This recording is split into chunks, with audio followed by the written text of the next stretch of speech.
Well, here we are at Lesson 28. It's time now to take a look after we've gone through the trial scene and after we've gone through the offensive action scenes. I want to take one lesson here and tell you about the law enforcement growth industry, because this thing of the law enforcement growth industry is a business that has grown out of all proportion to the need. Now, you know, from time immemorial, we're told that crime has been on the increase, that crime is growing, and that we have to do something about crime. The news media on every television broadcast will have something about some crime somewhere or some need to have some new regulations or controls that will in some way eliminate crime.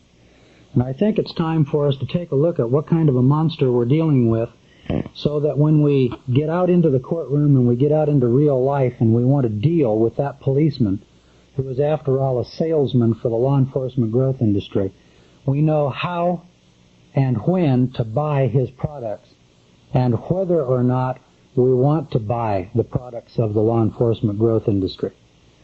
Now, to begin with, I want to tell you a story. And I'm going to do a little reading today, and I'm going to send this brief called The Law Enforcement Growth Industry, and I'm going to talk during this lesson right from this brief. Because this topic of the law enforcement growth industry is really the nut. It's really the kernel that we're after in trying to decipher or determine what kind of a problem we're faced with.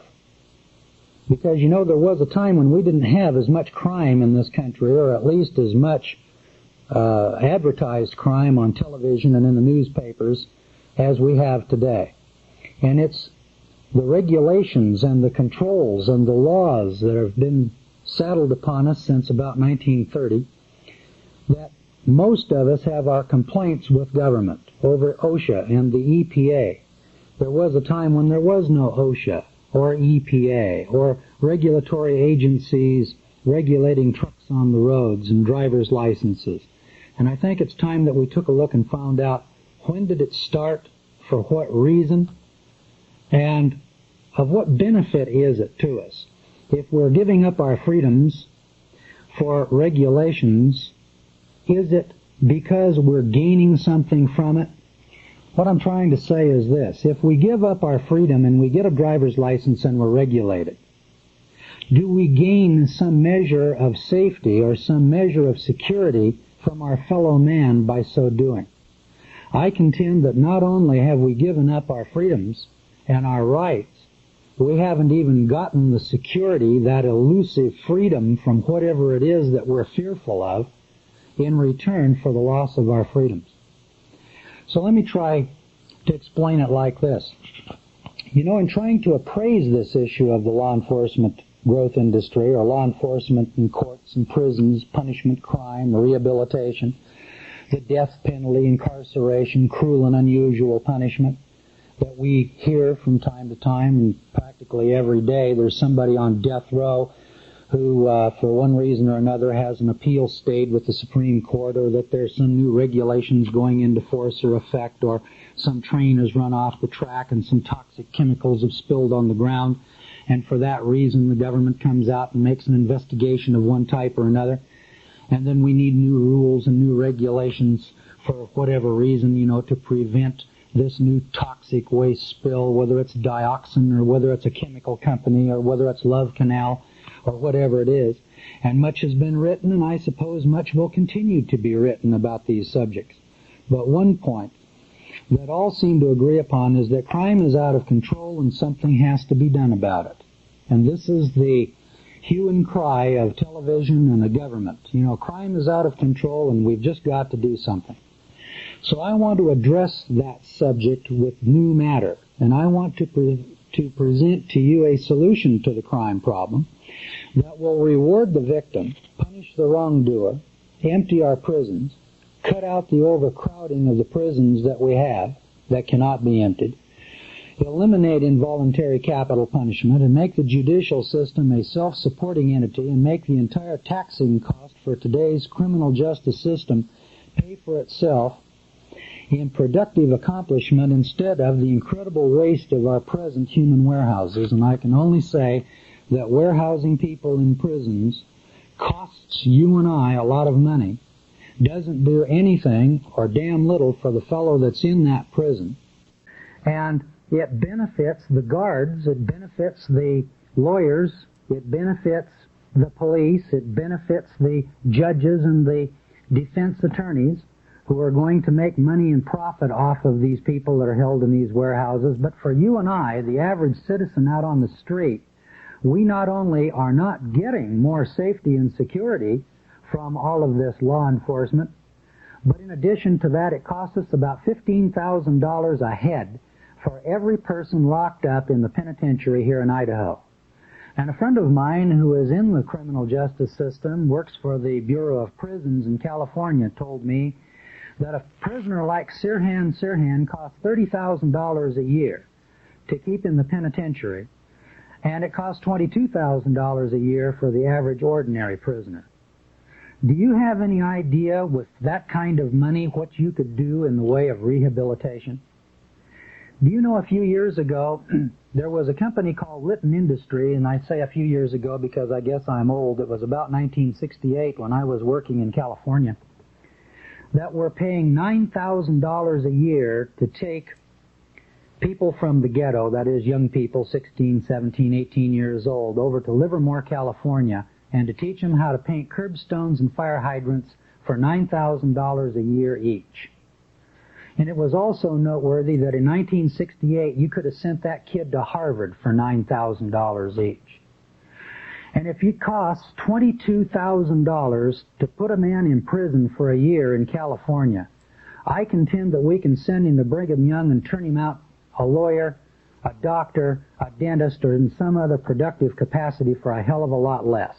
And I don't see any reason for locking a guy up in the penitentiary and then making me pay $20,000 to store him there for 10 or 15 years to teach him how to become a better bank robber or a better criminal, and then give him a criminal record so that he can't get a job anywhere else. And the only thing that a prisoner who is released from prison is really competent or capable of doing is going out into the streets and robbing, raping, and pillaging. And that's the contention that I'm going to illustrate in this lesson 28. Now, I don't claim to be an authority on this subject or on this subject matter because I teach law or because I've been jailed or because I pay taxes. I'm just applying some common sense, and I'm saying to myself, what does it cost to put a man in prison? What does it cost to send him to Harvard? Now, doesn't it make sense to you that if we're going to pay that kind of money that we should get some kind of product for it? Well, for some reason it makes sense to me that if we're going to pay $20,000 a year for 4 or 5 years while a man is in prison, that when we turn that fellow loose on the street, that we want something for our money. Now, personally, I have been jailed, I pay taxes, I've been framed, I've been robbed, I've been the victim of crime, I've been a victim and I've been punished by the law enforcement growth industry. I've committed crimes. I've instructed citizens how to defend themselves in the courtroom. I drive without a driver's license. I have a car without license plates. I don't pay income tax, and I teach others how to do the same thing. So I'm saying here in front of this camera that I've personally run the entire gamut of both sides of the law. When I was a kid, I got into trouble, like a lot of people do. And now that I'm an adult, I'm sitting here teaching law, and I'm looking at the law enforcement growth industry, I'm looking at prisons, I'm looking at the policemen, I'm looking at rights, I'm looking at our Constitution, and in trying to make some semblance of sense out of the entire thing, I've come to the conclusion that we're paying a lot of money and getting a lot of nothing in return. And it's about time that we changed it. Because now, not only are we, the citizens, being raped of our wealth to support the criminals in the criminal justice system, but now we, the citizens, are being branded as the criminals, because in order for the law enforcement growth industry to continue to grow, it requires more and more money, and it requires more and more customers.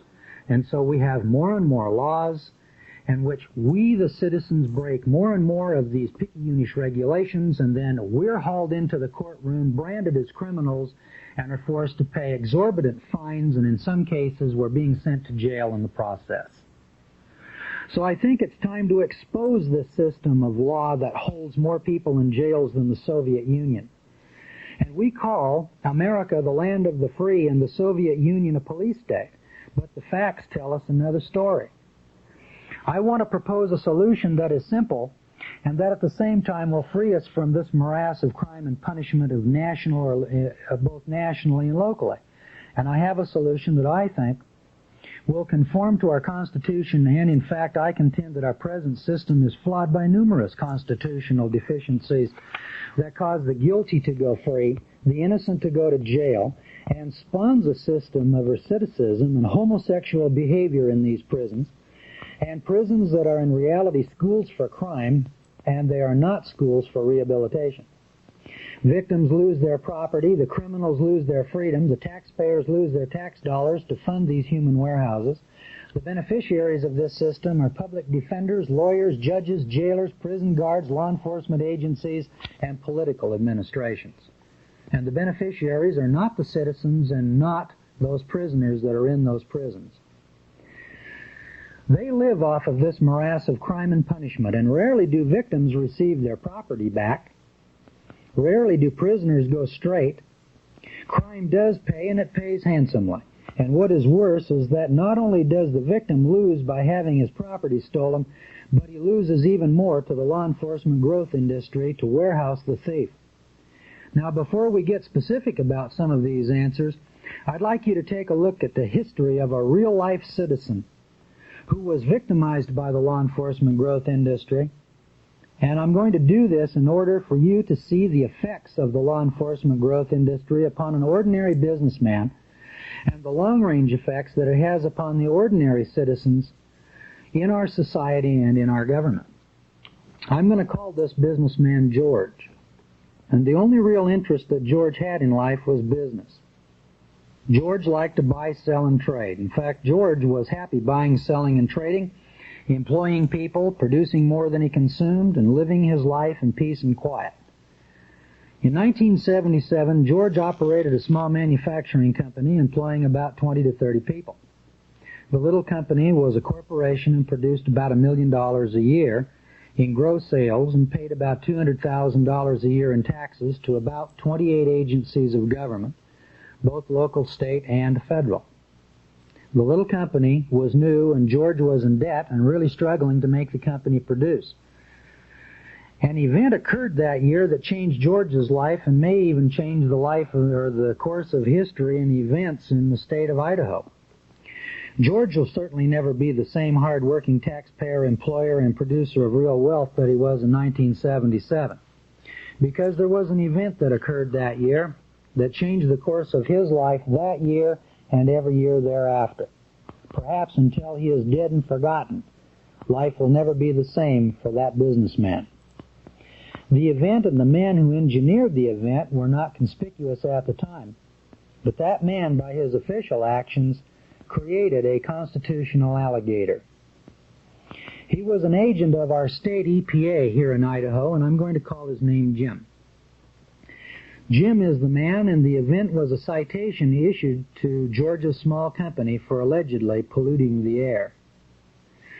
Well, George was in his office one morning when the plant manager came in and told him that there was an official from the Environmental Protection Agency outside and that he wanted to speak to the manager or the boss. So George went out, and there was a nice young man. They greeted. And George took a look at his official card and his official ID and assured George, that is the EPA official, assured George that his visit was friendly and cordial, but that he had had a complaint about a company and its paint spraying plant. It seems that behind the plant there was a real estate developer who was converting an old warehouse into shops and restaurants. Here's some of that urban renewal. The restaurant had complained to the EPA that the exhaust from the paint spray booth was being picked up by the restaurant's air conditioning system. And the air conditioning air intake, and it was spreading lacquer fumes throughout the restaurant. Well, George talked to the restaurant manager and worked out a temporary solution to the problem. He erected a shield to divert the exhaust fumes down a railroad right-of-way. Well, the solution seemed to satisfy everyone concerned for the time being, at least until a more permanent solution to the problem could be worked out. However, Jim the inspector asked George, the owner of the small company, if it would be permissible for him to inspect the plant, inspect its operation, take some notes in order for him to make some recommendation to the small company's owners and make a more permanent solution to the problem. So, George, being a good law-abiding citizen, agreed, and for the next 3 weeks, Jim, the EPA inspector, returned from time to time taking photographs, interviewing workers, and taking some notes. No one at the company suspected anything was wrong or that any problem was in the offing. Well, one day when George was on a business trip up in Montana, he received an emergency telephone message at his motel to call the plant manager, which he did immediately. So George called the plant manager at about 11 o'clock that night and was informed that the Environmental Protection Agency inspector, this fellow Jim, had posted a notice on the back wall of the small manufacturing plant where the exhaust vent to the spray booth was located. It was an official order to close the plant immediately or face penalties of $300 per day and 30 days in jail for each and every day that the plant continued to operate in violation of the order. Well, George was at first a little shocked and then angered that his government agent would do such a thing, especially without any warning or written notice. What was worse, this particular agent posted the notice on the back of the building and left without even telling anybody that he had posted such a notice. And to make matters work, or make them worse, this EPA inspector had come and struck when George was out of the state, and the inspector knew that the company was weak and could not survive any protracted shutdown. And here were 30 people, 30 families who received their livelihood from this plant, and to shut it down without even so much as a hearing, at least George thought would be a crime. And George told the plant manager to keep it open. With his return to Idaho, he went straight to the EPA office to talk to Jim. Well, the inspector was out of his office, and he was out of his office inspecting and would not return until the next morning. When George called the next morning, he hadn't come in, so George left a message for him to call him at his office. Jim, the EPA inspector, never returned the call. 3 people went back to Jim's office to ask him what he was doing concerning the plant. Well, when he was caught in his office, he said, that is, this fellow Jim the inspector said, that the company was in violation of the law, and that we would all be prosecuted to the fullest extent of the law for not closing the plant as he had ordered. Well, George appealed to this fellow's sense of reason and common sense and the fact that the little company was making every effort to comply, and that the little company was there first, and that the spray booth was built just 1 year before to OSHA standards, and that they had spent $8,000 on that project, and that the spray booth was in total OSHA compliance. However, Jim, the inspector, was adamant. Close that damn plant, or we'll prosecute all of you. So George called a friend of his who was a lawyer, and after some phone calls, a demand that we install a stack to the roof was agreed upon, and over the weekend the little company spent about $2,000 and made a Herculean effort by volunteer employees and installed the stack to the roof pursuant to the EPA's verbal orders. The installation was done in only 2 days.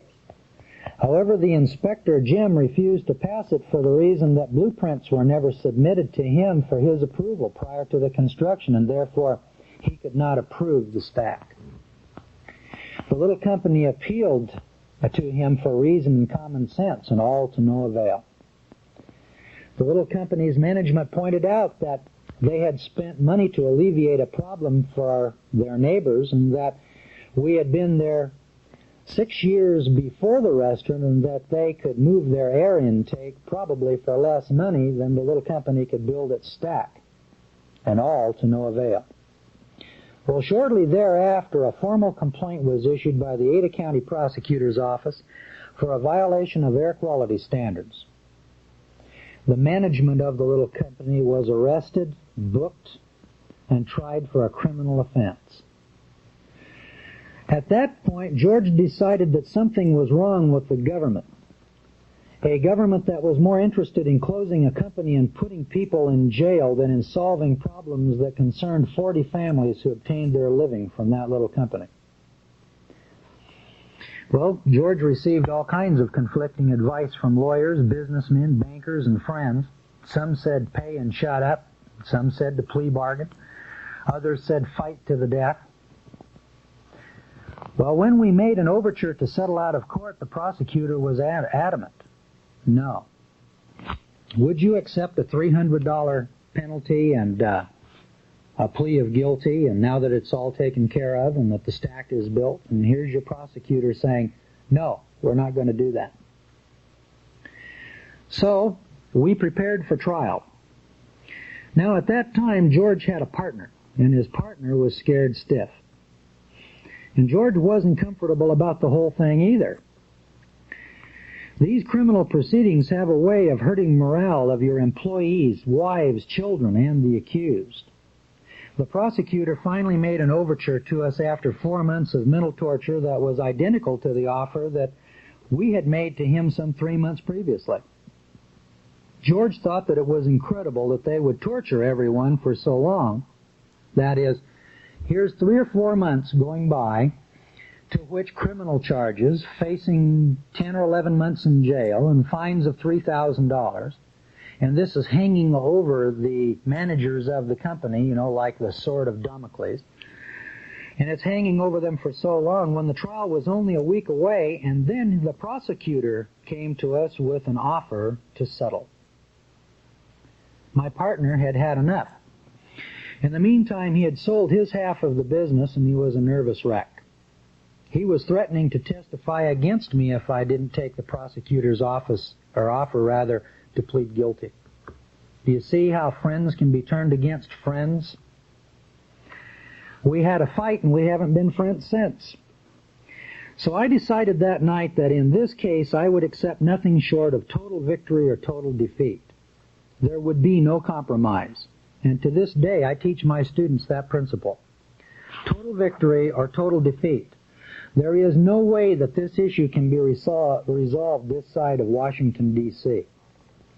Now, if you're going to get into this type of endeavor, and if you're going to deal with government and government employees and officials, from time to time you may go to jail, and from time to time you may be arrested and tried and prosecuted. And it does take a certain amount of resolve and conviction. And if you don't have that resolve and conviction, then you ought to get out of this type of endeavor. So I went to my friend the lawyer who had helped me with some parts of the case, and I'd done this, right after the EPA incident. In some parts of the case, and he told me of my constitutional rights and that this case could be won easily on the rights issues and even on issues of fact. He told me that it would cost about $4,000 for him to win the case for me, or nothing if he lost. Now, this was the very first time that I'd ever done a criminal case. And here it's going to cost $4,000 to win or $300 to plead guilty and lose. Well, I thought to myself, I can pay $300 and plead guilty and no jail. This would also save my partnership, or I could fight an unjust charge on the principle only and pay $4,000 to win a point of right over wrong. And the decision was remarkably easy. The smell of war was in the air. And in addition to that, I could smell revenge on the horizon. So my decision was, let's go to war. I can't live with myself if I fail to challenge tyranny in my own backyard, and when it's in my backyard, it's absolutely intolerable. So here I was spending $3,700 that I didn't have to fight a tyranny I didn't understand for a cause that no one would care about even if I did win. So why couldn't I just be a normal slave like everyone else and just pay and shut up?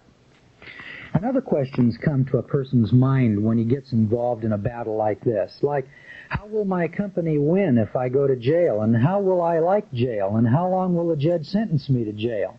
For the whole 11 months the state is asking, or for just a few days? And how much will the fine be? You know, these thoughts race through everyone's mind, and especially mine, as I sat alone at the defendant's table while the participants in this drama came into the courtroom. The prosecutor in this case was a smart-looking young female who strode confidently into the courtroom. I could read on her face the confidence which showed in every movement she made. She had sent dozens of fat cat criminal business types to prison who were just like me. I was just another notch on her long, illustrious record, and as I watched the jurors and they filed in, I could tell they all thought I was guilty. Then the eternity of silence, and finally someone announced that the judge's entrance, and so everyone stood up smartly. I stood up, I didn't hear a thing. Another woman, as the judge was a woman, so here I'm being tried by two women. I could feel the trap closing in on me, and the intimidation was nearly unbearable. And I thought about those businessmen gathered in Philadelphia 200 years before who signed the Declaration of Independence. And I thought about their sacrifice, how they were hounded by their government, threatened, taxed, subjugated until they, like I, had had enough. They revolted. I felt the same stir of pride that they must have felt as they signed away their comfortable existence for the uncertainty of a future and the certainty of a war for an opportunity in place of security. Well, as I watched this surrealistic event unfolding around me in the courtroom, I snapped back to reality as the judge called the shots and started the proceedings. I felt like a spectator in an ancient Roman gladiator versus lion spectacle, just sitting there, an actor without a role to play, without lines to speak. And it was at that point in time that I decided to learn the language and the customs of this new courtroom environment. The drama that unfolded was exhilarating. It was a system of parry and thrust, cross-examination, impeaching witnesses' testimony, objections, parliamentary moves, the put-down, the law. I knew that somehow I would probably never be the same. And then, as suddenly as it began, it was all over in this particular case. It was lunchtime. Our side challenged the state's prima facie case. The judge dismissed the case, the jury, and she said that she would issue a formal decision in writing. And it was at that point that I was in near shock. I asked, what happened? Did we win? How can that be, I asked. Why, we haven't even defended ourselves yet. I haven't testified, the jury hasn't deliberated. Where's the rest of this play to be enacted, I asked. It isn't the way Perry Mason does it, I protested to my friend Ben. Something was missing. And as we walked out and on our way to have lunch, my friend told me how he had won the case. The prosecution in this particular case had taken an EPA regulation from California and grafted it into the complaint as though it was an Idaho code. There was no law in Idaho that had been broken. We had broken no law. We had cooperated with our persecutors even to letting them come into our plant and take all of the pictures with which they would later prosecute us. I'd lost a friend, and my friend and business partner had pleaded guilty and was sentenced by this very same judge that threw the case out and found me innocent. We had both suffered extreme mental anguish. Our families had suffered. We had spent thousands of dollars defending ourselves, and God knows how much the government spent of your taxpayer money trying to put us behind bars. How much more would the taxpayers have to spend to store us in a human warehouse and reduce our families to poverty and close a company that was the livelihood of 40 families? Why would anybody, including this fellow Jim with the EPA, want to persecute people like that? Did he even understand the ramifications that were occurring to all of the other actors and participants? You know, a blind bureaucrat just doing his job can do a lot of damage. And why would sane, educated people want to cause such waste and destruction that would harm so many people, especially when we had cooperated so fully and willingly with our government officials. And in this particular case, if you'll note, there was never any attempt to evade the law or fail to cooperate or to be recalcitrant or truculent with your government officials. Had this scenario been played out another way, let's suppose that the two people had been put in jail. Well, if they'd gone to jail for 11 months, it would have cost $10,000 each to store them there. That's $20,000. It would have caused the bankruptcy of the company, which was producing $1 million a year and producing $200,000 a year in tax revenue for all of these agencies of government. And after all, where did Jim, the EPA inspector, get his salary from?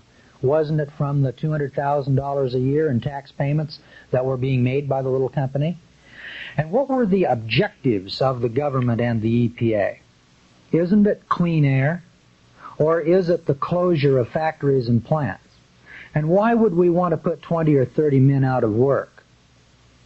Wouldn't it make more sense to work around the problem, to solve the problem, but yet to keep that little factory in operation so that it continues to produce goods and services, so that it continues to make payrolls? You know, my common sense would tell me that, and I think yours would tell you that also. But it appears as a matter of real, practical, down-to-earth fact that is not the objective of government.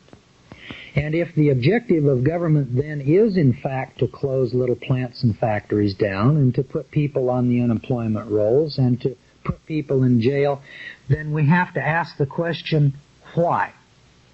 Why is it important to prosecute citizens? Why is it important to gain convictions? Why is it important to the government to fill beds in the Idaho State Penitentiary?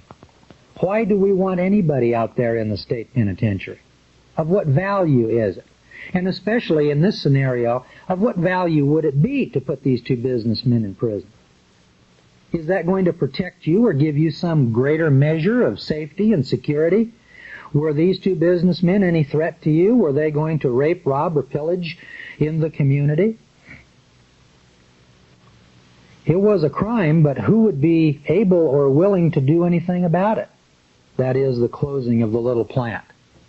An even more haunting question began to raise its ugly head in my consciousness, and that's just how many people are prosecuted and found guilty and, like me, have caused no loss of life, liberty, or property. You know, if this can happen to me or to a few other businessmen, multiplied by 5,036 counties across this country, and if it occurs 2 or 3 times, do you suppose there's thousands upon thousands of these types of events taking place across this land of ours? How many people, like my friend, plead guilty to pretended crimes that are in reality not crimes? And how many broken homes, welfare payments, divorces, fines, jail terms, and broken lives are inflicted upon the innocent, the poor, the defenseless, in the name of law and order for the benefit of this law enforcement growth industry, which does nothing more than to employ a handful of bureaucrats like Jim, the EPA inspector, who, whether they know or realize it or not, cause millions of dollars in damage. Literally, millions of dollars of damage is being caused in lost payrolls, closed factories, fines, and the cost of the citizens in the payment of taxes to lock up people in jail who haven't caused any damages to anyone in the name of law and order. In Poland, this is called tyranny, but in Ada County, Idaho, we call this law and order. How many people derive their livelihood from the law enforcement growth industry? Well, I don't know exactly, but let's think about it here in Idaho, and then you people out there in Illinois and California and Texas and Maine, why don't you put your minds together and put it on this problem and see just how many people make their livelihood or their living from this law enforcement growth industry. I'll let you fill in the blanks. First of all, in the pecking order are the agencies. Now, how many agencies are created by legislatures, city councils, and Congress? Well, I don't know how many there are nationwide. So let's just take a look at Idaho and let's see if you can get a picture from one of the least populated states in the Union. There's about 900,000 people here in Idaho, and Idaho covers about 100,000 square miles of real estate. It's one of the bigger states in land area and one of the smallest states in population. Well, our Department of Law Enforcement building here in Boise is located in Boise on State Street. It's a handsome building and it costs plenty. I don't know how much, but I would say that it cost $1 million because it's one of those nice glass reinforced concrete structures of about 3 stories high, and it covers about an entire block. It is 3 stories tall and covers about 1 block. I went into that building and I counted over 100 people in the building when I went in. So I could estimate the number of employees, and that doesn't include the uniformed state police. I just went through the offices and counted people on 3 floors, and I counted 100 people plus sitting at their desks working in that building. A newspaper account, when they were laying off some of our state troopers, stated that the Idaho State Police in Idaho had 116 people in it. So next is the number of police in all of the cities and towns of Idaho. Well, take a look at a map of Idaho and you'll see just how many cities and towns we have out here in the Rocky Mountains in this state of Idaho. Boise has over 100 policemen. There are 44 counties in Idaho with 44 county seats, so I'm going to estimate that there are about 40 towns, since there has to be 1 county seat for each county, and cities of the Idaho, or of Idaho, with police. Now, Kuna, Idaho is one of the smallest hamlets in the state of Idaho. They just disbanded their police force, and it had 6 on their police force when they disbanded. So assuming they had a couple of other guys laying around as part-time guys, they had 6 or 8. So it would seem to me that the smallest towns have at least 6 policemen, and the larger cities have 50 to 100. So let's just take the 10 largest towns and cities, and let's say that they have 50 each. And that's about 500 policemen then in our 10 largest cities in the state. Then let's assign 7 to the 30 smallest towns and villages, so that's another 200. All right, next let's estimate the staff of all of the sheriff's offices in this state. Now, since there are 44 counties, there are 44 sheriffs. And in Boise County, one of the smaller counties, they have about 3 deputies. And in Ada County, which is one of the larger counties, I would guess that they have about 100 deputies. It also includes a jail staff over there that we know has about 30 in it now. So let's not overlook, let us not overestimate the number. So let's give Ada, Bannock, Bonneville, and Kenyon, which are the 5 most populous counties in the state, an average of 50 deputies. That with the sheriffs of all the counties is about 250 people then in our sheriffs and sheriff deputies. The other 40 counties, let's assign 3 each. So that's over 100 deputies, and the balance of the smaller counties, and those counties like Boundary and Idaho and Boise County. All right, next we have to compute how many secretaries, clerks, janitors, and other civilian employees of the sheriff's departments. So let's assign just 5 civilian employees to each of these 44 sheriff's offices, and so you have another 200 support personnel. Next, we have 7 judicial districts with district, magistrate, and traffic court judges, and the list is published in the judge's manual, and there's about 100 of those in the state of Idaho. Now, every judge has a clerk and 1 marshal, so add another 200. And I would guess that about covers the law enforcement personnel of Idaho. But wait a minute, we've only scratched the surface. What about all of the undercover agents of the welfare, narcotics, building inspectors, fire inspectors, meter maids, plumbing inspectors, and electrical inspectors, health inspectors, and other inspectors enforcing statutes and regulations upon every one of us, day after day? And let's not forget the EPA and OSHA and other similar state agencies, and this doesn't even begin to touch the federal government here in Idaho, which I'm not even going to consider. You begin to understand then the magnitude of the number of bureaucrats and officials that are out here enforcing laws? We don't even know how many agencies there are, let alone how many inspectors there are in all of these unnamed agencies in every county, town, and city of Idaho. And each and every one of these people are looking for lawbreakers. That's the guy's only business. You got a fire inspector. He's out there looking for violations of the fire code, for crying out loud. If he's an undercover narcotics agent, all he's interested in is going into a bar and trying to make a buy. He wants to buy some marijuana or some drugs. So every one of these people are looking for lawbreakers to apprehend and punish. So I'm going to assign 500 to this horde of plain-clothes leeches who are running around in our society. And didn't somebody somewhere along the line in the Declaration of Independence say something about this? Let me see if I can find that here. In our good old Declaration, he says here on page 5, that he has erected a multitude of new offices and has sent hither swarms of officers to harass our people and eat out their substance. May I pray ask you, do we have the same events transpiring in America of 1983 that we had in America of 1783 when we kicked King George out? All right.